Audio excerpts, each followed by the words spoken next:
The moment Sabrina Ionescu rolled her eyes, the WNBA world started buzzing. What should have been a simple press conference about unity became one of the most talked about moments in women's basketball. And unfortunately, I am with the majority here who thought that it wasn't the greatest game, like there wasn't that much effort that was shown on the court. This WNBA All-Star Weekend was my first in person. I felt like the players were so excited and happy to be there, they just didn't put that much effort on the court. And I also have to admit that I left during the third quarter. I just kind of couldn't take it anymore. And now, Ionescu is finally speaking out on what really happened when Kelsey Plum publicly called out Caitlin Clark, sparking a wave of reactions across the league. But this isn't just a player disagreement. This is about loyalty, power, and the future of a league that's entering the spotlight like never before.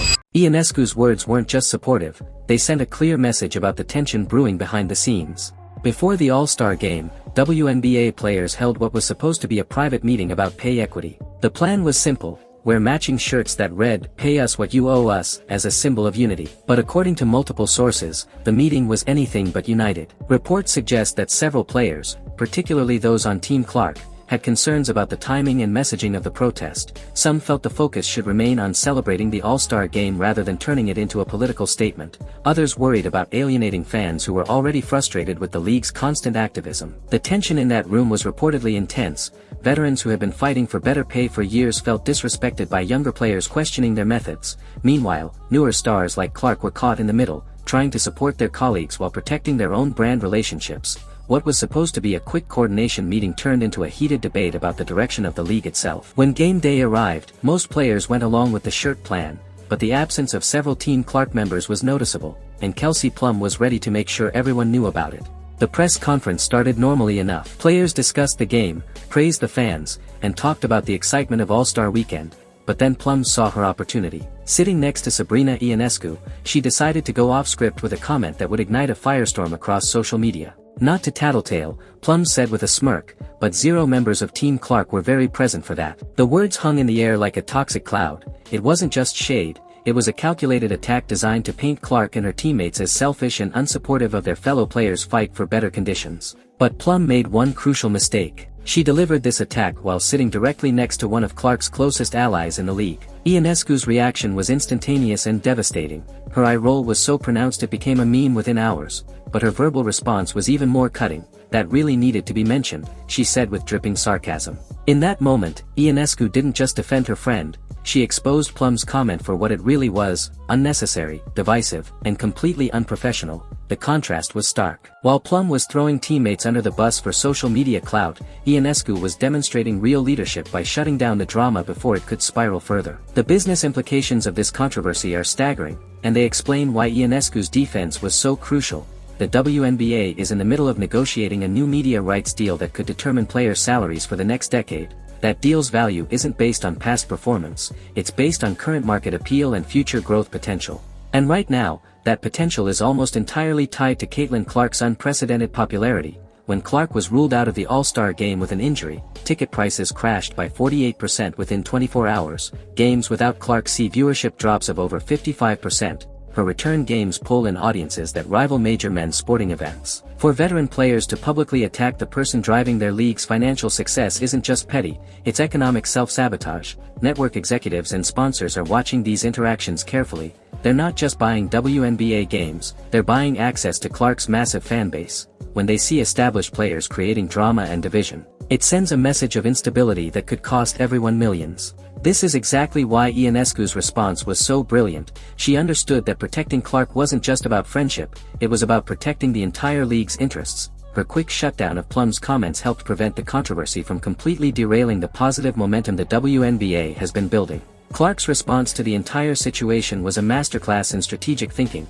Instead of firing back immediately or engaging in a public war of words, she waited for the perfect moment to strike back.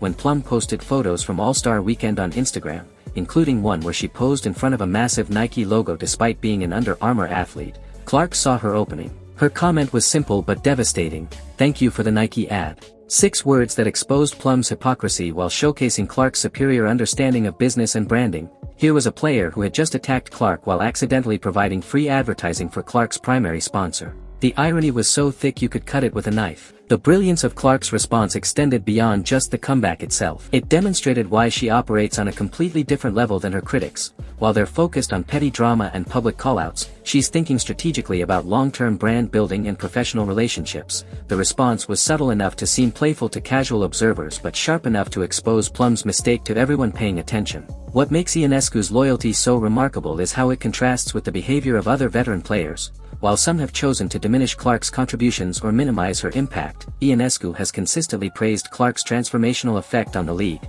She's mentored Clark through injury struggles, defended her against constant criticism, and publicly acknowledged how Clark's success benefits everyone. This isn't just about personal friendship, though that's certainly part of it. Ionescu understands a fundamental business principle that seems lost on others: a rising tide lifts all boats. Clark's celebrity doesn't diminish other players, it elevates the entire sport. Her massive audience creates more opportunities for everyone, bigger sponsorship deals, better media coverage, and increased visibility for the league as a whole. Recent reports suggest that Ionescu has been privately working behind the scenes to bridge divides within the league. Sources close to the situation indicate she's been having conversations with both veteran players and newer stars about the importance of presenting a united front publicly, even when there are private disagreements about strategy or messaging. Her leadership extends beyond just defending Clark. She's been advocating for better communication between player factions and pushing for more professional approaches to handling internal conflicts. This kind of mature leadership is exactly what the WNBA needs as it navigates its most crucial period of growth and negotiation.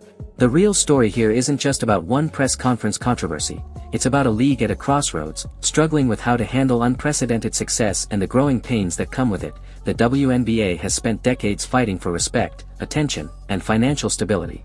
Now that they finally have a superstar capable of delivering all three, some players seem more interested in tearing her down than capitalizing on the opportunity. This internal conflict reveals deeper issues about leadership, professionalism, and vision within the league. There's a generation gap between veterans who have endured years of struggling for recognition and younger players who entered a league already experiencing Clark-driven growth. These different perspectives create natural tension about priorities, messaging, and strategy. But successful organizations find ways to channel these different viewpoints into productive outcomes rather than public drama. The fact that private disagreements about meeting attendance became fodder for press conference attacks suggests a breakdown in professional communication and conflict resolution within the player association. The timing couldn't be worse. As the league negotiates its most important media rights deal ever, every public controversy potentially costs players money. Network executives aren't just evaluating game quality and viewership numbers, they're assessing the overall stability and marketability of the product they're buying. Looking ahead, this controversy has created clear battle lines within the league. On one side are players like Ionescu who understand that protecting and elevating the league's biggest stars benefits everyone. They recognize that professional success requires putting aside personal feelings and focusing on collective growth. On the other side are players who seem more focused on personal grievances and maintaining veteran hierarchies than maximizing business opportunities. Their approach of publicly criticizing the league's most valuable asset sends mixed messages to fans, sponsors, and media partners about the WNBA's priorities and professionalism. The question now is which vision will prevail. Will the league embrace the Ionescu model of strategic thinking and professional leadership? Or will it allow itself to be defined by the petty conflicts and jealousy that have already cost them valuable momentum and positive media coverage? The answer may determine not just individual player careers, but the entire future trajectory of women's professional basketball. Clark has opened doors that have been closed for decades. Whether the league walks through them or slams them shut depends largely on how players like Ionescu and Plum handle the spotlight going forward. What's become crystal clear is that Sabrina Ionescu represents the future of WNBA leadership. Her defense of Clark wasn't just about loyalty to a friend, it was a statement about what kind of league she wants to be part of. One that celebrates success rather than resenting it, builds up stars rather than tearing them down, and prioritizes professional growth over personal drama. In a league that has struggled for decades to find its footing in mainstream sports culture, Ionescu's approach offers a roadmap for sustainable success. She understands that champions don't fight their own battles in public press conferences. They handle business strategically, support their teammates professionally, and keep their eyes on the bigger prize. The controversy has also highlighted the importance of having strong allies in professional sports. Clark's success has made her a target, but it's also revealed who truly has her back when the pressure mounts. Ionescu's immediate and decisive defense sent a clear message to anyone considering similar attacks: they'll have to go through her first. As the drama continues to unfold across social media and sports talk shows, one thing remains certain. The WNBA is at its most critical juncture in history. How it handles this internal conflict will determine whether it capitalizes on unprecedented growth opportunities or squanders them through self-inflicted wounds. Sabrina Ionescu has shown which side of history she wants to be on. Her broken silence wasn't just about defending Caitlin Clark, it was about defending the entire future of women's professional basketball. And in a league desperately needing mature leadership, that kind of vision might be exactly what saves them from themselves.